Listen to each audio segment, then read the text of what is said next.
வீரன் அத்தியாயம் 52. இது போன்ற தொடர்களை தொடர்ந்து கேட்க இப்போதே குமார் ஸ்டோரிஸ் சேனலை சப்ஸ்கிரைப் செய்து கொள்ளுங்கள். மறக்காமல் லைக் பண்ணுங்க, ஷேர் பண்ணுங்க. அந்த கேள்வியை கேட்ட சூரிய சோழன் யோசித்தார். ஆமாம், வரதனுடன் வேறு 4 மாணவர்கள் சென்றார்களே. ராணியை ஆதித்யாவை தேட அனுப்பி வைத்த அதே நேரம் 6 மாதங்களுக்கு முன்பு வரதன் தலைமையில் ஒரு சிறிய குழுவை சொர்ணபுரி நகரை காப்பாற்றவும் காட்டேரிகளை அழிக்கவும் அனுப்பியது அவருக்கு ஞாபகம் வந்தது. தியாகுவின் பக்கம் திரும்பி, சரியாக சொன்னாய். வரதனும் அவனுடன் 4 முன்னணி மாணவர்களும் இருக்கிறார்கள். ஆதித்யாவுடன் அவர்கள் இந்த பயணத்தில் இணைந்து கொள்ளட்டும். நான் வேறொரு குழுவை நகரை காக்க அனுப்புகிறேன் என்று கூறினார். இதை கேட்ட ராணி, அப்படியென்றால் நானும் அங்கே செல்கிறேன் என்று கூறினாள்.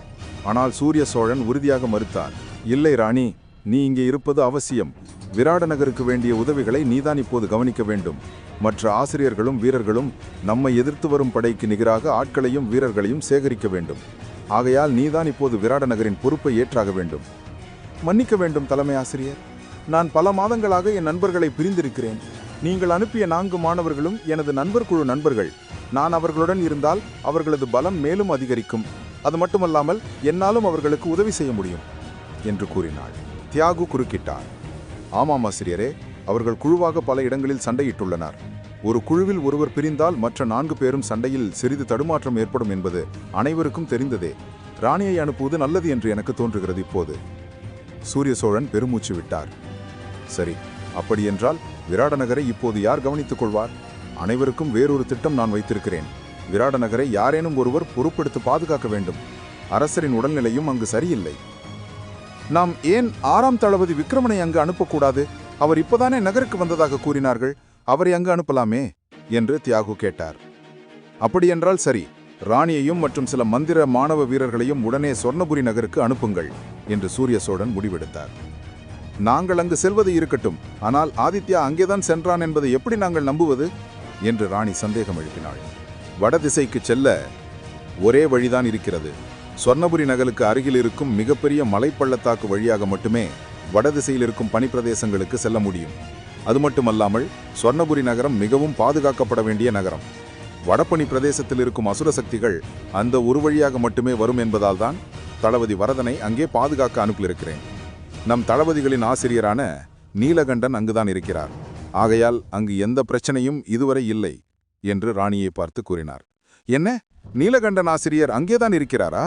பல ஆண்டுகளாக அவர் எங்கே சென்றார் என்று யாருக்குமே வெளியில் தெரியாமல் இருந்தது. அப்படியானால் பல ஆண்டுகளாக சொர்ணபுரி நகரைத்தான் பாதுகாத்து வருகிறாரா என்று அவள் மனதில் எண்ணியவள், சரி ஆசிரியரே என்று கூறி அங்கிருந்து புறப்பட தயாரானாள். இங்கு இருள் நிறைந்த காடு. இங்கே ஆதித்யா அந்த இருள் நிறைந்த காட்டுக்குள் செல்லும் அதே நேரத்தில் எதிர்ப்புறத்தில் சில மனிதர்களின் குரல்களும் கேட்டன. அவற்றை தாங்கள் எதிர்பார்த்த உணவுகள் என்று உணர்ந்த காட்டேரிகள் மர உச்சியிலிருந்து பார்த்தன.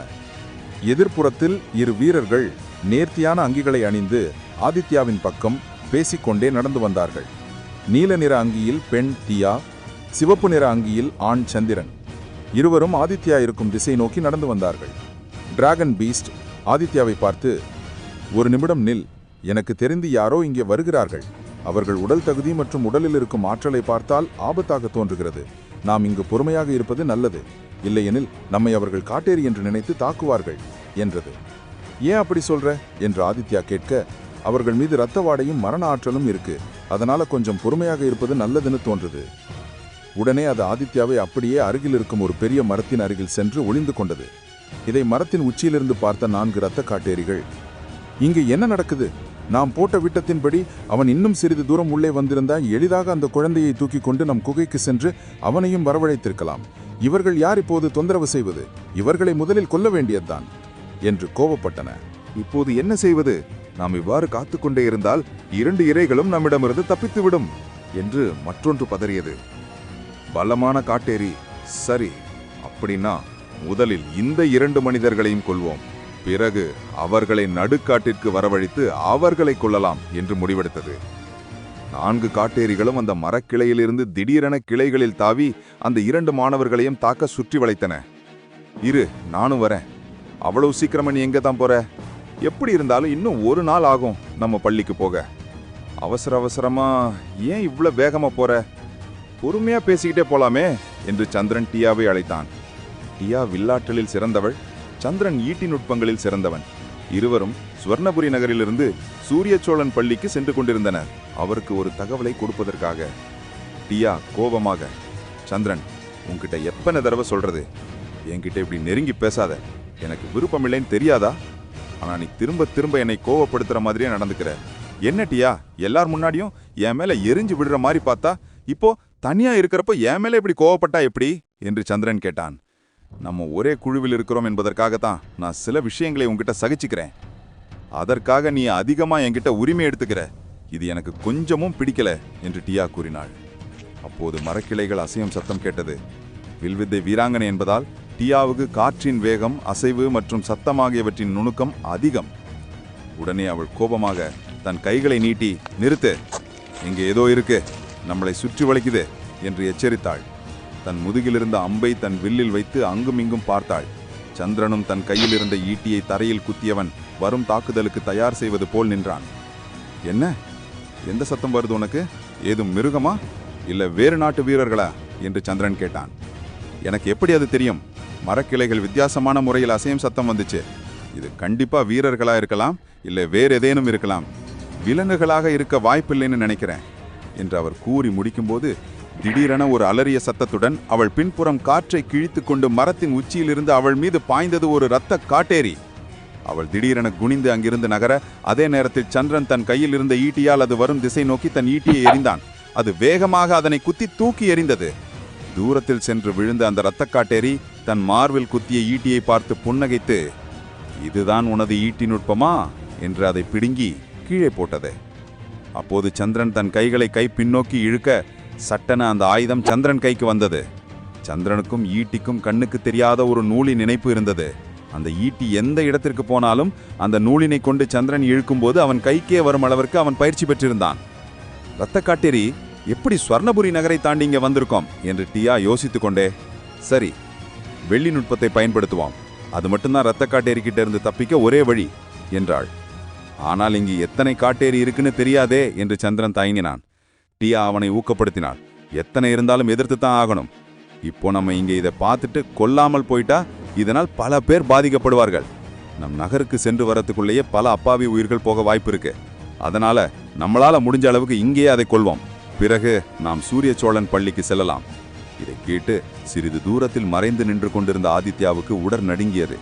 என்ன, இவங்களும் சூரிய சோழன் பள்ளியா? நான் இவர்கள் வேறு நாட்டு வீரர்கள் அல்லது வேறு யாராவது இருப்பார்களோ என்றுதான் எண்ணி நின்று கொண்டிருந்தேன்.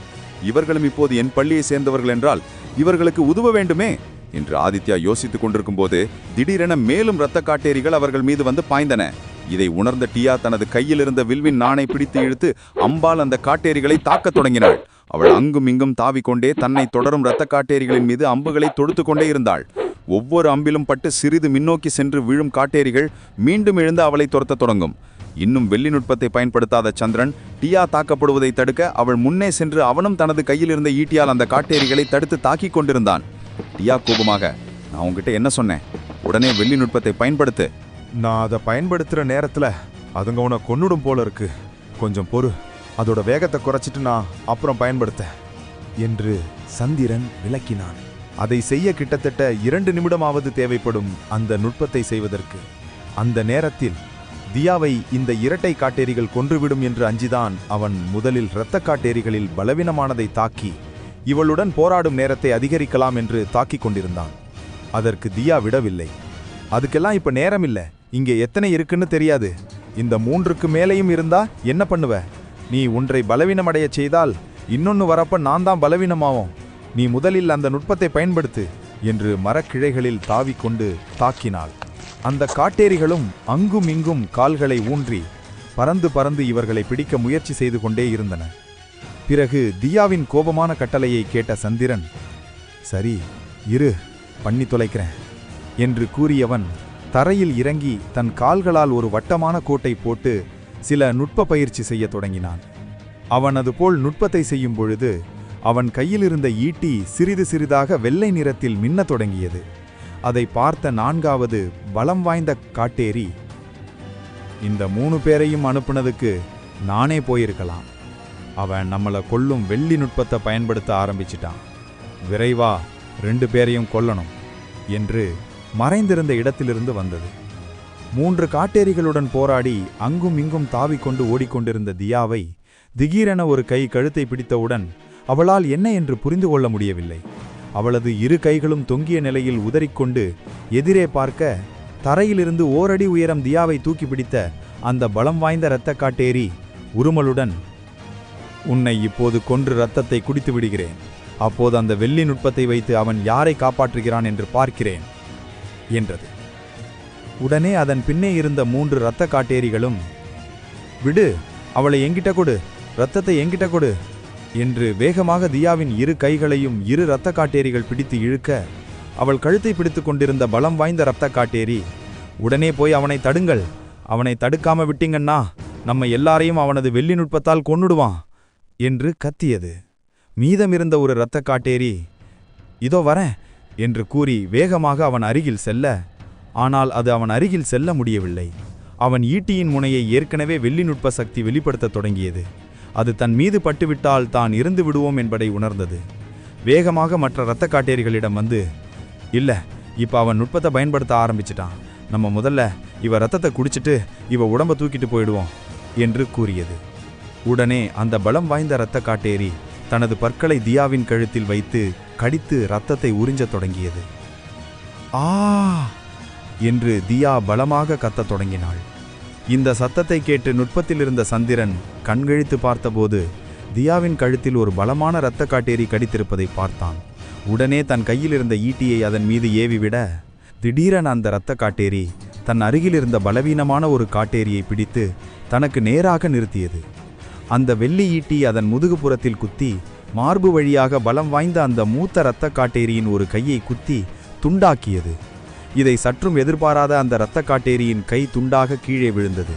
வழியில் அலறிய காட்டேரி, "இல்லை" என்று கத்தியது. ஒரு இரத்த காட்டேரியும் தனது கையும் எரிந்து சாம்பலாக போகிறது என்ற பார்த்தவுடனே அது வேகமாக சந்திரன் அருகில் நெருங்கியது. மேலும் 2 இரத்த காட்டேரிகளும் சந்திரன் அருகில் நெருங்கும் கடைசி நொடியில் சடக் என்ற ஒரு சத்தம் கேட்டது. அந்த வௌவால் தலை கொண்ட 3 இரத்த காட்டேரிகளின் தலைகளும் துண்டாக கீழே விழுந்தன. அடுத்ததாக என்ன நடக்கும், ஆதித்யா என்ன செய்ய போகிறான் என்பதை அடுத்த தொடரில் கேட்கலாம். தொடர்ந்து இணைந்திருங்கள் வீரன் குமார் ஸ்டோரிஸ் சேனல்.